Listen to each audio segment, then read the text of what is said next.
So next हम बात कर लेते हैं percentage purity of a sample. ठीक है, और यहाँ हम बात करेंगे कोई सैंपल अगर है तो कितना परसेंट प्योर होगा। ठीक है, तो any given sample may not be 100% pure. ठीक है, तो अगर आपको निकालना हो कितना परसेंट प्योर है सैंपल, तो उसके तरीका क्या होगा उसको यहाँ देख लो आप।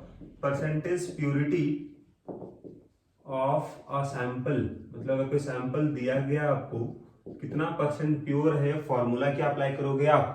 तो देखो यहाँ पे इस तरह से, जैसे मान लेते हैं यहाँ पर suppose we have a sample of calcium carbonate. Calcium carbonate का एक सैंपल दिया गया, suppose this is 5 gram. This is a sample of calcium carbonate.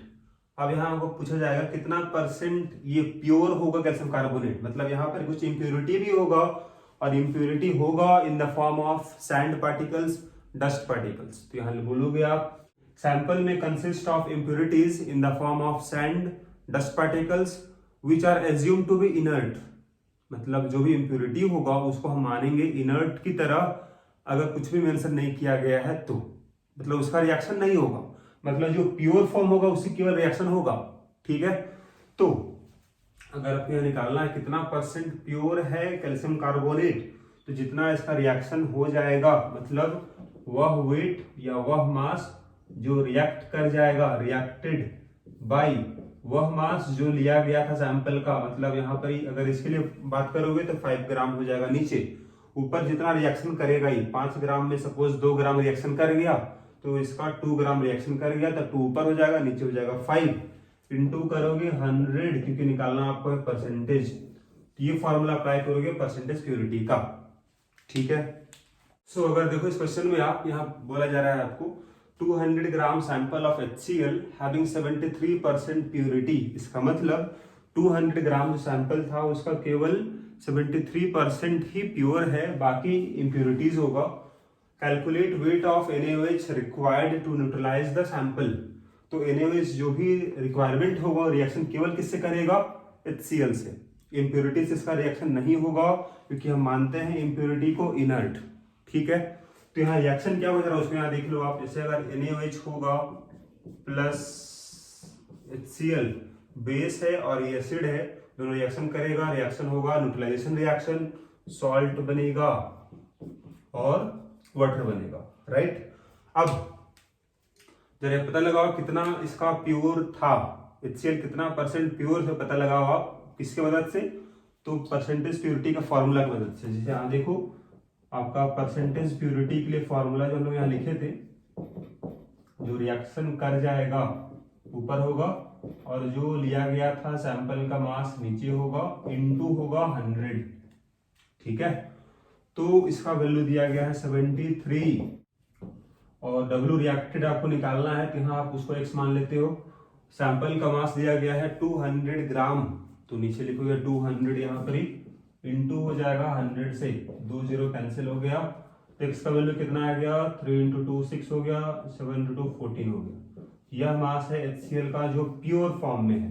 ठीक है, तो इसका मास कितना निकल के आ गया आपका 146 ग्राम जो है वो आपका क्या है, प्योर फॉर्म में। इसी का रिएक्शन होगा, मोल कितना होगा, तो मोल अगर निकालोगे तो given mass by molar mass, molar mass कितना होगा इसका, तो दिस इज 36.5 हो जाएगा। अगर यहाँ सॉल्व करो कितना आएगा 4 मोल। ठीक है, तो ये अगर 4 मोल होगा तो कितना NaOH हो जाएगा, तो चूंकि रिएक्शन बैलेंस है, स्टोइकियोमेट्रिक कोएफिशिएंट भी बराबर है, 1:1 का रेशियो है, जितना मोल HCl का रहा होगा उतना ही मोल इसका भी रिक्वायरमेंट होगा, मतलब इसका भी 4 मोल होगा। मास कितना हो जाएगा इसका, तो मास होगा number of mole into gram molecular mass, तो ये निकल के आएगा आपका, ये 4 मोल था, इसका मोलर मास 40 होगा, तो आंसर जो हम लोग को होगा this is equal to 160 gram is our answer.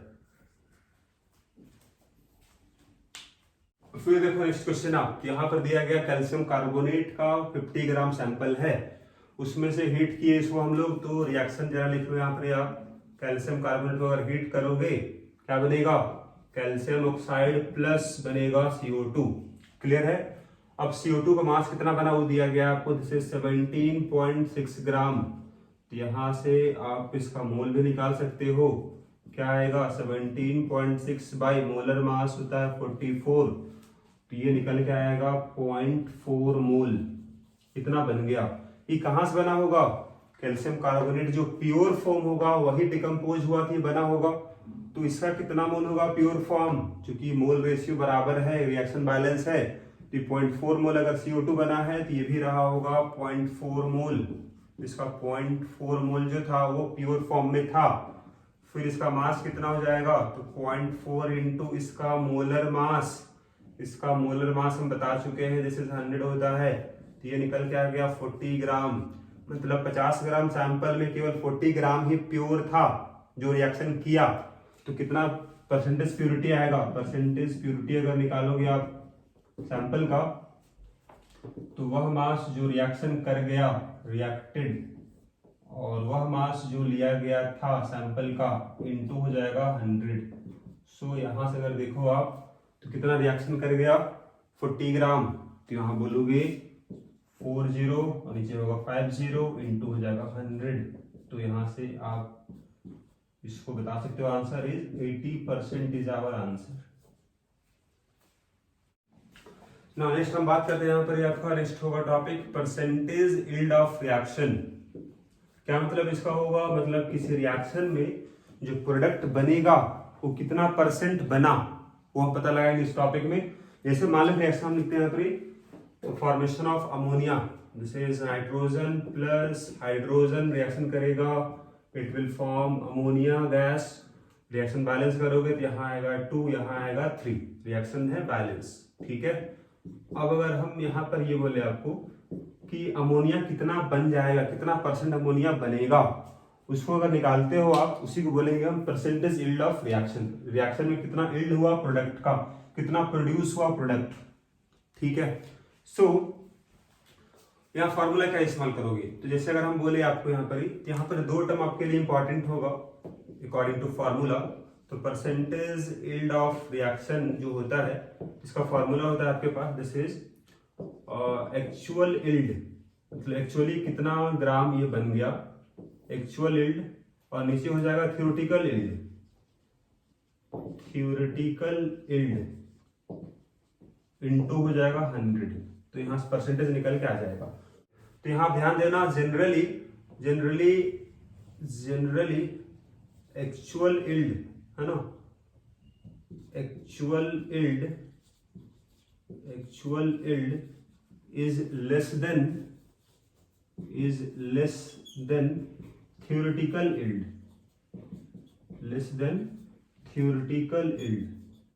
ऐसा क्यों होता है कि एक्चुअल यील्ड कम होता है थ्योरेटिकल यील्ड से?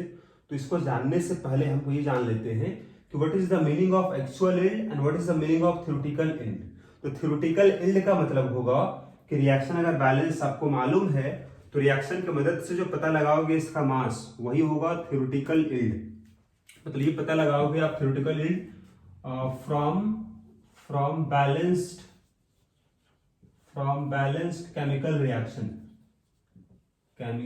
रिएक्शन से मिलेगा आपको थ्योरेटिकल यील्ड, ठीक है। अब एक्चुअल यील्ड कहां से मिलेगा? तो ये एक्सपेरिमेंटली पता होगा, मतलब क्वेश्चन में दिया रहेगा।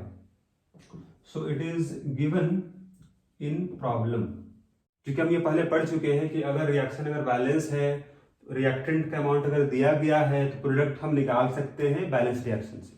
तो ये तो निकाल लोगे आप, लेकिन ये पार्ट जो है एक्चुअल यील्ड जो है ये एक्सपेरिमेंट्स निकलेगा, ठीक है। तो या तो क्वेश्चन में दिया रहेगा या फिर पूछ लिया जाएगा निकालने के लिए, ठीक है।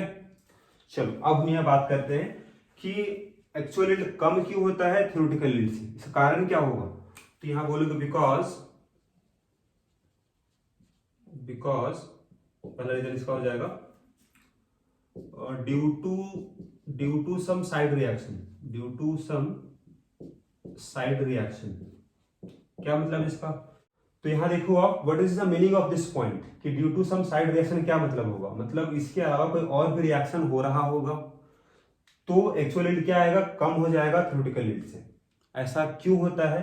तो मान लो रिएक्शन कंडीशन में कि दोनों गैस के अलावा कोई अगर और प्रेजेंट होता तो क्या पॉसिबिलिटी होता कि नाइट्रोजन अगर रिएक्शन कर जाता किसी और से, या फिर हाइड्रोजन जो है ये रिएक्शन कर जाए किसी और से, तो यहाँ जो प्रोडक्ट का अमाउंट बनना चाहिए था वो नहीं बन पाएगा, उससे कम ही बनेगा। तो एक्चुअली जो बनेगा आपका प्रोडक्ट वो कम होगा थ्योरेटिकल यील्ड से, मतलब रिएक्शन से जो बनना चाहिए था उससे कम होगा due to some side reaction. जैसे मान लेते हैं कि अगर ऑक्सीजन प्रेजेंट होता इस रिएक्शन मिक्सचर में, तो अगर ऐसा कुछ अमाउंट रिएक्शन कर जाता ऑक्सीजन के साथ, या फिर हाइड्रोजन का कुछ अमाउंट रिएक्शन कर जाता ऑक्सीजन के साथ, मतलब इसका अमाउंट कम बनता, ठीक है ना। तो पहला रीजन क्या हुआ, due to some side reaction. या सेकंड रीजन क्या होगा, तो सेकंड रीजन इसका हो जाएगा not being able to recover product, not being able to recover product। क्या इसका मीनिंग है, तो देखो आप इस पॉइंट का मीनिंग क्या होगा। मतलब अगर मान लो रिएक्शन मिक्सचर में दोनों रिएक्शन होने के बाद अमोनिया बना, अब मान लो दोनों में कोई एक अगर एक्सेस में होगा, ठीक है, जो भी एक्सेस में होगा वो भी प्रेजेंट रहेगा साथ में। तो मिक्सचर में अगर सपोज दो सब्सटेंस अगर प्रेजेंट होगा तो उसको आपको सेपरेट करना होगा, तभी तो आपको मिलेगा मेन प्रोडक्ट। तो सेपरेट अगर नहीं कर पाते हो आप मोर एफिशिएंटली, तो क्या होगा, एक्चुअल यील्ड कम आएगा थ्योरेटिकल यील्ड से। तो वहीं आप बोला गया है not being able to recover product, ठीक है। तो फिर देखो आप इस प्रॉब्लम में यहाँ पे, तो यहाँ पर क्या बोला गया आपको कि SO2 का रिएक्शन होगा किसके साथ, ऑक्सीजन के साथ, क्या बन रहा है, SO3 बन रहा है। अब आपको मालूम यहाँ पर क्या है, आपको यहाँ मालूम है इसका 12.8 ग्राम का रिएक्शन हो रहा है। इसका अमाउंट एक्सेस में दिया गया है, मतलब ये हो जाएगा लिमिटिंग रिएजेंट। कितना बन रहा है, ये बन रहा है आपके पास 6 ग्राम बन रहा है। तो उसको जो बन रहा है उसको बोलेंगे हम actual yield. This is actual yield कितना है, 6 ग्राम ये बन रहा है, ये हमको मालूम है, ठीक है। अब हम पता करते हैं रिएक्शन से कितना बनेगा SO3, ठीक है। तो इसका मोल निकालो जरा आप, कितना मोल आएगा, तो 12.8 बाई इसका मोलर मास कितना होगा, 64 होगा, मतलब दिस इज 0.2 मोल होगा, ठीक है। तो रिएक्शन जरा बैलेंस भी कर लेते हैं हम लोग हैं, तो यहाँ पर 2 लिखो, यहाँ पर 2 लिखो, रिएक्शन बैलेंस हो जाएगा। तो बैलेंस रिएक्शन से देखो आप कोफिशिएंट दोनों के बराबर है, मतलब 2:2 का रेशियो, मतलब मोल बराबर ही बनेगा। जितना इसका मोल रिएक्शन करेगा उतना ही मोल SO3 का बनेगा। तो इसका 0.2 मोल रिएक्शन करेगा तो इसका भी बनेगा 0.2 मोल इसका प्रोड्यूस होना चाहिए था थ्योरेटिकली। तो 0.2 मोल का मास कितना होगा, तो यहां से लिखोगे number of mole into gram molecular mass. तो 0.2 इनटू इसका होगा मोलिकुलर मास, दिस इज 80, मतलब यहां से कितना आ जाएगा 16 ग्राम इसको बनना चाहिए था। तो यहां से जो मिला आपको मास, इसको बोलेंगे हम कौन सा मास, थ्योरेटिकल, मतलब ये आपका थ्योरी से मिला है या बोलो बैलेंस केमिकल रिएक्शन से मिला है, और एक्चुअली इतना बना। तो परसेंटेज निकालना है आपको, परसेंटेज यील्ड निकालना है SO3 का। क्या फॉर्मूला है, कितना एक्चुअली बना और कितना थ्योरेटिकली बनना चाहिए था, वो नीचे होगा, इनटू हो जाएगा 100। तो यहां से अगर निकालोगे आप कितना W एक्चुअल है 6 ग्राम है, कितना है थ्योरेटिकल कितना बना है 16 ग्राम है, इनटू हो जाएगा 100। तो यहां से आपको मिल जाएगा आंसर।